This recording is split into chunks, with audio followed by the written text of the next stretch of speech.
When I drove the GV70 electric last year, I really enjoyed the vehicle. It had lots of good things going for it. But the GV70 started out life as a gas-powered car. So I've always wanted to try how it is with a proper internal combustion engine.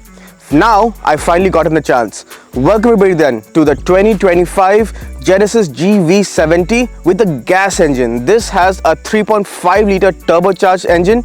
Let's see how this stylish, sporty crossover is. So what are the changes for the GV70 gas powered car compared to the electric I drove last year? Firstly, you'll notice that the spec is completely different. That was a red car with a different interior shade as well. This is a dark blue paint and it has the same dark blue shade in the interior as well. The seats are same with the cross stitching and everything, so it still feels supremely premium. The roof liner is all Alcantara, which just elevates the whole experience so much. You do have a functional grille now. On the electric, it was just like a plaque and it had a charge port embedded into the front. This is a proper functional grille. You can even see the radiators inside because hey, gas engines do need cooling, right? You do have lots of cutouts here. You do have some fake vent business around in the bumpers. I wish that since this is the gas powered version, they could have made these vents a bit more functional, would have looked a bit nicer. But yeah, everything else is same to the electric version. You've got this split headlights which looks so cool. Again, this sort of Bentley Bentayga vibe from the grille, and you do also have the Genesis logo, which also uncannily resembles a lot to the Bentley logo. They could have really switched that up. You do have cuts and creases on the bonnet. You do have a sloping rear C-pillar roofline as well, which just makes the vehicle look so sporty, and the overall stance of the vehicle looks like it's just ready to go for a drive around your favorite B road right now. It just looks so good. What also helps the appeal are these wheels. So the electric wheels were slightly smaller. I love the design of these wheels. Some might say that it's over designed, but I really like it. The spokes are clean and then you have lots of small design elements within each spoke as well, and you can clearly see the big brakes with Genesis labeled on the calipers. But yeah, overall, it just looks so good, and it definitely stands on the road. Dare I say it, I think this is the best looking SUV in its segment. You do also, again, when you open the bonnet, you get a proper engine, no frunk like the electric one. So you do have the proper big 3.5 liter turbo engine. It takes up the whole engine bay. Again, what can I say? Genesis started out life like this, and they've just fine-tuned it here and there over the years to make sure that the GV70 gas-powered car is still very relevant and very cool. I'm now behind the wheel of the 2025 GV70 gas-powered version. So this has a 3.5 liter turbocharged gas engine, as you guessed it right, about 375 horsepower, has all-wheel drive as standard, 8-speed dual clutch transmission as well. This does have a smaller 2.5 liter engine as well available, so that will be cheaper and slower but much more economical. So if you're one of those laid back drivers that require fuel economy, that's the engine to go for. But if you're the adrenaline junkie, this is the one. So let's see how this crossover drives. So you have to use the rotary knob to put it into drive like I have now, and if I just center myself and the drive mode, so if I put into Sport Plus, yes, this thing has Sport, Sport Plus, Eco and Comfort. So if I do in Sport Plus and if I hold it, wow, it holds the boost, and wow, and we set off, wow, and that is 100 in under 5 seconds, which is rapid, which is so rapid. It's so fast. The electric version was fast. The electric version did it in roughly 4 or 4.5 seconds. This is also under 5 seconds, 4.8, 4.9, which is not bad at all. And in Sport Plus, the traction goes off, and this also has electronic LSD as well, so you can feel that when you're pushing this car. Also in Sport Plus, the steering weighs up considerably, just like the electric version, and the suspension stiffens up as well. You can feel the suspension stiffening up.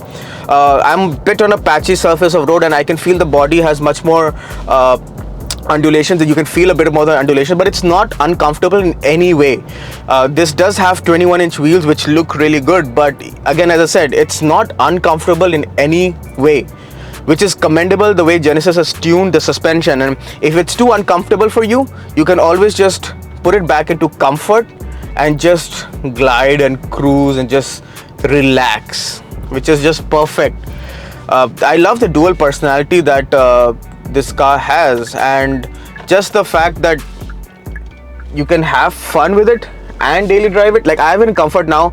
The throttle response is much more laid back, the steering is a bit lighter, the engine note dies down as well, so I feel like they pump in more noise for the V6 in Sport Plus, which is not a bad thing, honestly. I don't mind it at all, because when you're driving it aggressively in Sport Plus, you do want a bit more drama as well.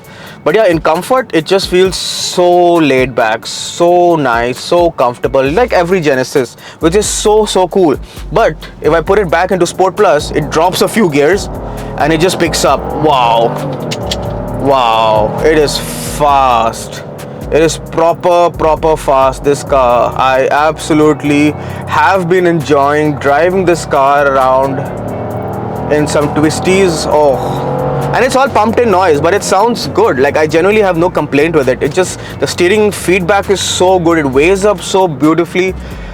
I can't fault the way this car drives. The interior is so fabulous. You have this big screen with wired CarPlay only, which is a weird thing in this day and age. And it has only Type A ports, no Type C USB ports, which is again something I have not seen in a 2025 car.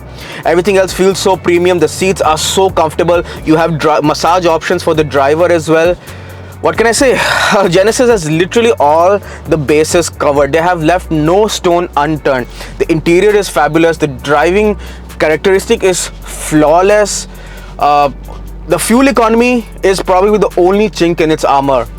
I've been getting a combined 13 liters per 100, and this includes city and highway cruising. But yes, only purely highway you can get 9.5, 10 liters. On purely city, the number goes up to 14.5, 15, which is not the best, but hey, you do have 375 horsepower, and when you floor it, you're just smiling, and you can't put a price on that smile, because this thing is so fun. And it has auto rev match as well, if I leave it in complete auto, which is unheard of a crossover in this segment. So yeah, I mean, what can I say? I've been wanting to drive this SUV and I haven't been disappointed. In fact, it's been one of the surprise packages for me of the cars I've driven this year. Such a fine car, especially for the money, you're getting a lot. In conclusion then, the 2025 Genesis GV70 gas-powered version.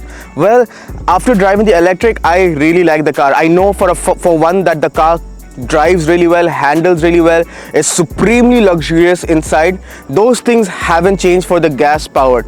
I think for the gas-powered, it's even better because there is no range anxiety as well. I can just fill in gas and drive in anywhere, everywhere.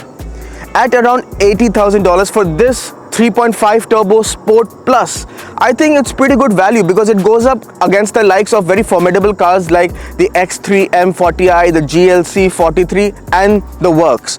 I think this stands out on its own because I think this is the best looking, the best interior.